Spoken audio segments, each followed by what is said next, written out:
Hello mga ka-loan seekers! Kailangan mo ba ng extra cash para sa bills o para sa personal needs mo? Maaring kailangan mo ng extra cash or kailangan mo ng budget pero ang sahod mo ay sa 15 or sa 30th of the month pa?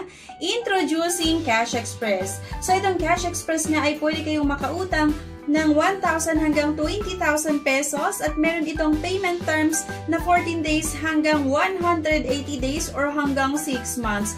Para sa mga first-time users, pwedeng makahiram hanggang 12,000 pesos. Pero para sa mga repeat borrowers naman, pwede tayong makautang dito hanggang 20,000 pesos. Qualified ka nga na makahiram dito kung yung edad mo ay nasa bracket ng 21 to 70 years old at syempre dapat meron tayong stable source of income at isang valid government ID. So, ang Cash Express nga is registered sa Securities and Exchange Commission.